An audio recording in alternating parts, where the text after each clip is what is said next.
kasih para romo, bruder, frater, dan suster. Saya Pastor Eko, dan saya seorang salib suci dan bertugas selama di rumah retret. Itu yang membuat saya bahagia, karena yang saya hadapi adalah anak-anak kecil SD, SMP, SMA. Mereka taat dengan romonya. Saya kalau memberi retret, mereka tidak pernah mikir. Tetapi kalau harus memberi retret para suster, para bruder atau pastor, biasanya harus 2 tahun saya berpikirnya. Karena Roh Kudus puasa, pantang, dan menderitanya harus berhari-hari. Kenapa? Karena seperti Yesus berhadapan dengan ahli Taurat. Maka mohon maaf kalau istilah tukang obat itu, yang seguru dan seilmu jangan mengganggu.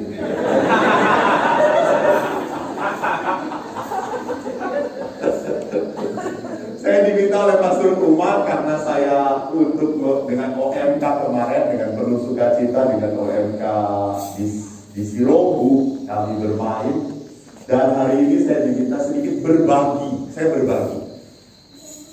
Jujur saja saya jadikan ini kesempatan saya untuk merefleksikan perjalanan 25 tahun imaman saya, terutama berpastoral. Kenapa? Karena toh saya dipanggil menjadi seorang imam rosier pertama-tama bukan untuk berpastoral, tetapi untuk hidup komunitas. Jadi di SK kami selalu nomor 1 adalah membangun hidup komunitas. Apalagi di era digital sekarang ini, di era modern, hidup komunitas hancur. Keluarga sudah hampir tidak punya waktu untuk bersama. Jangan-jangan di pastoran, di susteran pun seperti itu. Saya waktu di komunitas besar, Pratista, dengan 10 pastor, kita gampang gabungnya, gampang berkumpulnya. Karena tugas kita sangat homogen. Memberi retret. Di saat di paroki dengan heterogenitas yang tinggi, yang satu di susteran, yang satu di rumah sakit, yang satu di sekolah, waktunya berbeda. Sehingga seringkali jangan-jangan juga biara itu hanya menjadi stasiun saja, hanya menjadi terminal untuk makan, doa, bubar setelah itu. Dan saya alami waktu masuk berpastoral di paroki. Saya mengatakan, oh my God, ini kok kita aneh ya, kita ini bukan pekerja sosial deh. Kita ini rohaniwan. Kita ini diciptakan untuk hidup berkomunitas dan harus menjadi teladan untuk para umat. Bagaimana mungkin kita ngomong tentang hidup komunitas dengan umat, tapi umat melihat romo aja jarang di rumah kok, jarang bareng kok. Bagaimana kita bisa memberi contoh? Maka disitulah saya mencoba untuk merenungkan perjalanan berpastoral. Jadi saya akan mengambil dari Injil Markus bab 3 ayat 13 sampai 19 saya bacakan sampai Pastor Umar menyediakan. Mungkin baru besok adanya. Karena keterbatasan loadingnya ya saudara-saudara.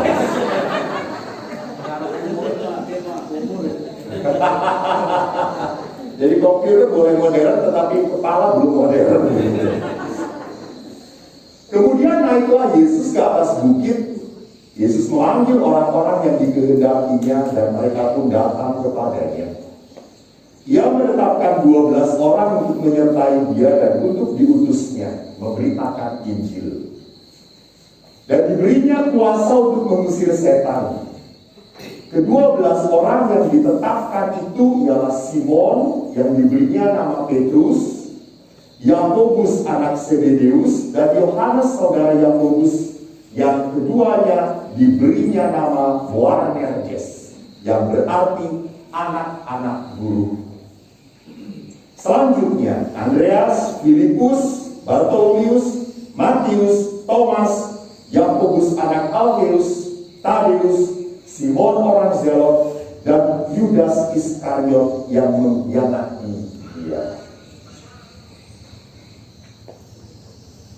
Para saudaraku sepanggilan, saya tidak akan memaparkan dalam kerangka memberitahu, tidak, tetapi dalam kerangka mari kita berefleksi bersama, kita merenungkan bersama, kita sama-sama rohaniwan, kita sama-sama punya tujuan yang sama, dan kita sama-sama menikmati panggilan kita. Ini yang paling penting.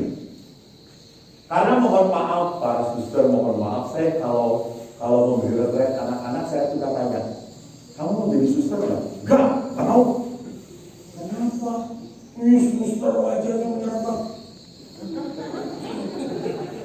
Mereka tidak melihat wajah sukacita, wajah yang mengundang.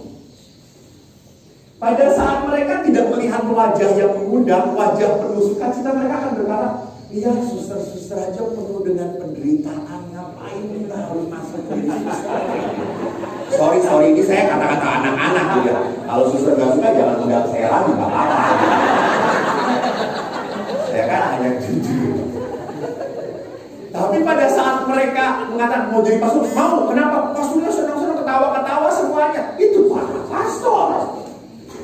Jadi apa yang saya mau perlihatkan, the way of life to get to give our calling, there is happiness. Itu adalah sebuah kebahagiaan. Ini dasar pertama.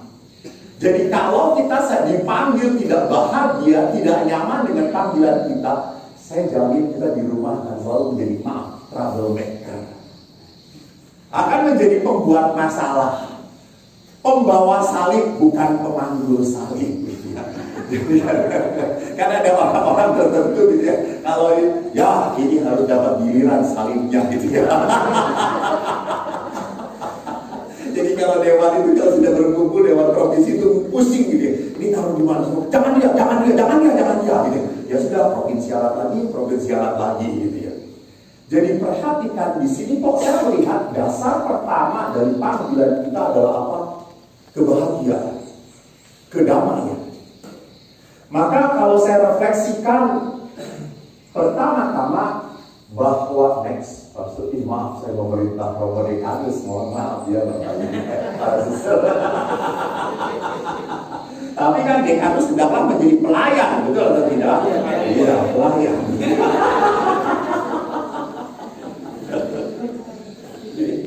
Yesus itu menetapkan 12 orang dan mereka ikut dan tinggal bersama Yesus. Ini misi pertama yang harus saya sadari. Ikut dan tinggal bersama Yesus.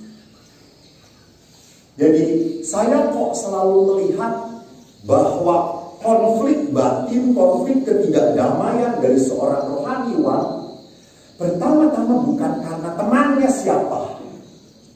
Pertama-tama karena dia sudah melalaikan tugas utama dan pertama dalam panggilan sebagai seorang rohaniwan, yaitu apa? Tinggal bersama Yesus.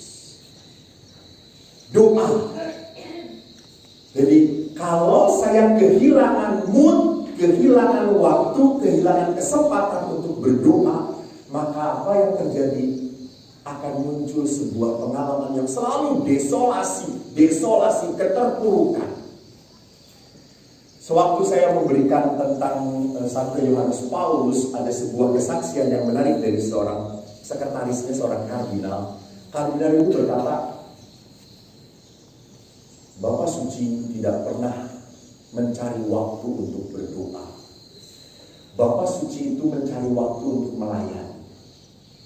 Kenapa? Karena Bapak Suci Yohanes Paulus ini selalu diketemukan sedang berdoa. Jadi memang berdoa bagi beliau adalah menjadi sebuah rutinitas. Dan itulah menyenangkannya kalau di dalam komunitas ada senior yang ada di situ. Karena para senior ini adalah pendoa, dan para senior ini teladan. Saya dengan 10 pastor, 9 pastor muda dan 1 pastor senior. Dan 9 pastor muda ini nurut dengan seniornya. Jadi dulu itu kami ada Pastor Din almarhum yang selalu nonton sepak bola sampai jam 5, tetap jam 5.30 di kapel. Tetap di gereja, tetap berdoa. Kita pun akhirnya, dia kasihan sendirian, ayo bareng-bareng menemani gitu.